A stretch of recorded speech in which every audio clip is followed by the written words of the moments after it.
सभी का स्वागत है। जैसा कि मैंने अभी आपको बताया था पिछले वीडियो में कि हम आज से एक संकल्प बैच स्टार्ट कर रहे हैं, जिसमें हम क्लास 8 के सभी एसएसटी के सीरियल से चैप्टर कवर करेंगे। ठीक है, तो हमारा इतिहास का पहला चैप्टर है यूरोपीय शक्तियों का भारत में आगमन। इसकी मैं आप सभी को समरी बताऊंगा, एक्सरसाइज करवाऊंगा। ठीक है, तो चलिए एक्सरसाइज के कुछ महत्वपूर्ण प्रश्नों को पहले कवर करते हैं। तो हमारा पहला प्रश्न है बहुविकल्पी का कि अमेरिका की खोज किसने की। अमेरिका की खोज किसने की? तो ऑप्शन ए कोलंबस ने, ऑप्शन बी हॉकिंस ने, ऑप्शन सी वास्को डिगामा ने, ऑप्शन घ सर टॉमस रो ने। तो इसका ऑप्शन ए सही हो जाएगा, कोलंबस ने अमेरिका की खोज की थी। ठीक है, इंपॉर्टेंट है क्वेश्चन, ये अक्सर आने वाली प्रतियोगी परीक्षाओं में भी पूछा जाता है, तो इसको कभी भूलना मत, नोट भी करिएगा। ठीक है, इंपॉर्टेंट है, वेरी वेरी इंपॉर्टेंट। ठीक है, एग्जाम में भी पूछा जा सकता है। उसके बाद नेक्स्ट क्वेश्चन है भारत में सर्वप्रथम कौन सा यूरोपीय व्यापारी आया? ऑप्शन ए अंग्रेज, ऑप्शन बी पुर्तगाली, ऑप्शन सी फ्रांसीसी, ऑप्शन डी डच। ठीक है, यहाँ पर मैंने पहले से ही अपना पीडीएफ तैयार कर लिया, तो यहाँ पर आपको दिख भी रहा होगा ऑप्शन बी इसका राइट आंसर है, पुर्तगाली। ठीक है, ये भी इंपॉर्टेंट क्वेश्चन है, अक्सर एग्जाम में पूछा गया है। ठीक है, हाफ ईयरली एग्जाम हो या फिर एनुअल एग्जाम हो। ठीक है, उसके बाद नेक्स्ट क्वेश्चन है किस यंत्र के आविष्कार से लंबी समुद्री यात्राएं आसान हो गई? तो इसका राइट आंसर हो जाएगा कुतुबनुमा। कुतुबनुमा यंत्र एक ऐसा यंत्र था जिसकी सहायता से लंबी समुद्री यात्राएं आसान हो गई थी उस समय। ठीक है, तो वही नेक्स्ट क्वेश्चन है, देखते हैं वास्को डिगामा किस देश का निवासी था? तो पुर्तगाल इसका राइट आंसर हो जाएगा। ठीक है, इंपॉर्टेंट है ये क्वेश्चन। तो वही बात करते हैं मुगल बादशाह जहांगीर के दरबार में आने वाला प्रथम अंग्रेज राजदूत कौन था? तो कैप्टन हॉकिंस इसका राइट आंसर हो जाएगा। बच्चों, अगर आप अभी से इतिहास एसएसटी के नोट्स अच्छे से तैयार करते हो तो आने वाले इंटर के बाद जितने भी एग्ज़ाम हैं आप आसानी से क्रैक कर पाओगे। तो इनके नोट्स अच्छे बनाना और आगे भी ये आपको बेहद मदद मिलेगी इनसे। तो वही नेक्स्ट क्वेश्चन है कि भारत और यूरोप के मध्य होने वाले व्यापारिक मार्गों के बारे में लिखिए। तो इसका उत्तर थोड़ा दीर्घ है कि भारत और यूरोप के मध्य व्यापार जल और थल मार्ग द्वारा होता था। अब आपको पता होना चाहिए कि उस समय यूरोप और भारत के मध्य व्यापार जो था वो जल और थल मार्ग द्वारा होता था। इन मार्गों की संख्या कितनी थी? 3 थी। इन मार्गों की संख्या कितनी थी? 3। अब पहला जो मार्ग था वो फारस के खाड़ी से होता हुआ समुद्री मार्ग था। पहला मार्ग कौन था? फारस के खाड़ी से होकर समुद्री मार्ग तक पहुंचाता था। तो वहीं दूसरा मार्ग, देखिए इस मार्ग में कौन कौन से देश पड़ते थे? इराक, तुर्की, वेनिस, जिनेवा आदि से व्यापार होता था। ठीक है, ये जो देश थे कौन कौन से? इराक, तुर्की, वेनिस और जिनेवा से व्यापार होता था। तो वहीं बात करें दूसरा मार्ग लाल सागर से एलेक्जेंड्रिया का था, जहाँ से समुद्र द्वारा वेनिस और जिनेवा को जाया जाता था। तीसरा मार्ग कौन सा था? एशिया से मिस्र और यूरोप के लिए था। तीसरा मार्ग कौन था? मध्य एशिया से मिस्र और यूरोप के लिए था। ठीक है, उसके बाद नेक्स्ट क्वेश्चन देखेंगे कि व्यापारिक कंपनी से आप क्या समझते हैं? व्यापारिक कंपनी से आप क्या समझते हैं?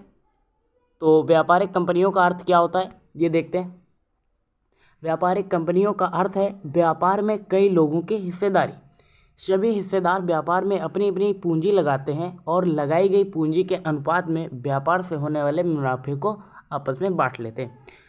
आप व्यापार के नाम से तो समझते होंगे, रेगुलर में जैसे यूज की जाती हैं जो, उसको अवधारणा मानकर समझ सकते हैं।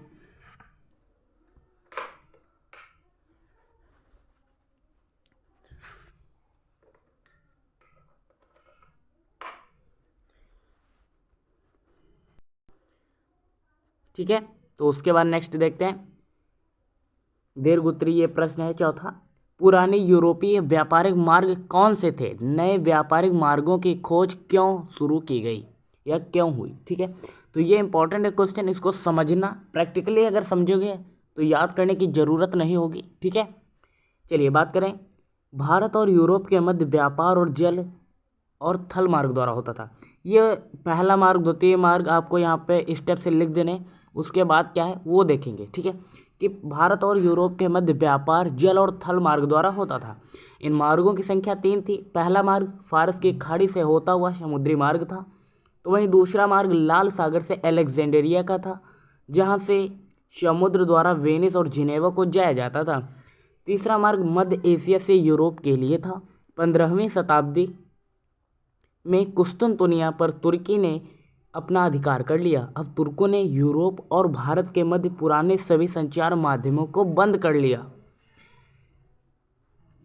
कुस्तुनतुनिया नगर व्यापार मार्ग का मुख्य द्वार था, अतः व्यापार के लिए यूरोप के व्यापारियों को कुस्तुनतुनिया नगर पार करना पड़ता था। लेकिन तुर्कों द्वारा मार्ग पर कब्जा होने के कारण यूरोप और भारत के मध्य होने वाले व्यापार को बहुत धक्का लगा। अब यूरोपीय वासी जो यूरोप के लोग थे, उन्होंने व्यापार के लिए नए समुद्री मार्ग की खोज करना प्रारंभ कर दिया। कहने का मतलब क्या था? इसका सार है कि तुर्कों ने यूरोप और भारत के मध्य पुराने सभी संचार माध्यमों को बंद कर दिया था।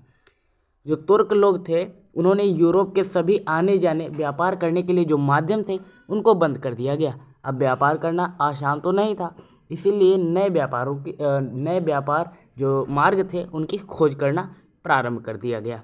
तो समझिए। अब चलिए उसके बाद बात करते हैं कि यहाँ पर आप जो क्वेश्चन है वो प्रोजेक्ट कार्य के लिए है। जैसे निम्नलिखित सूची बनाई जाएगी। किस प्रकार की? भारत से व्यापार होने वाले जो देशों के नाम हैं, भारत से जैसे व्यापार होता है, जिन देशों से आयात निर्यात होता है, तो उनका नाम लिखना है, ठीक है। या जो अभी पास्ट में हो चुका है उनके नाम लिखना है आपको, ठीक। जैसे भारत से व्यापार करने वाले देशों के नाम जैसे हैं पुर्तगाल, इटली, फ्रांस, तुर्की, हॉलैंड, इंग्लैंड आदि, ठीक है। तो इस प्रकार से आप प्रोजेक्ट तैयार कर सकते हो। एक अच्छा प्रोजेक्ट ये अपने क्लास टीचर से पूछिएगा या सब्जेक्ट टीचर से पूछकर उनकी सहायता से आप कर सकते हो, ठीक है। तो ये भारत के उन स्थानों के नाम जहाँ विदेशियों ने अपनी व्यापारिक कोठियाँ बनाई। तो ये इंपॉर्टेंट है क्वेश्चन, अक्सर आने वाले। देखिए इंटर के बाद जैसे भी आप निकलते हैं तो हर एग्ज़ाम में आपको बेहद मदद मिलेगी अगर आप प्रॉपर तरीके से नोट्स अभी से बना रहे हैं और अच्छे तरीके से तैयारी कर रहे हैं, ठीक है। तो भारत में कालीकट, कोचीन, नागापट्टनम, चिनसूरी, मछलीपट्टनम, पांडिचेरी, चंद्रनगर, सूरत, कैम्बे, अहमदाबाद, आगरा, भड़ोच, पटना आदि स्थानों से विदेशियों ने अपनी कोठियाँ बनाई थी, ठीक है। तो आज के लिए इतना, मिलते हैं ऐसे नेक्स्ट वीडियो में। तब तक के लिए जय हिंद, नमस्कार। देखते रहिए SS लाइफ टाइम। क्लास 8 के बच्चों के लिए यहाँ पर डेली नोट्स प्रोवाइड कराए जाएंगे, ठीक है, और क्लासेस भी आपको प्रोवाइड कराए जाएंगे, ठीक है। Bye, tata, bye bye.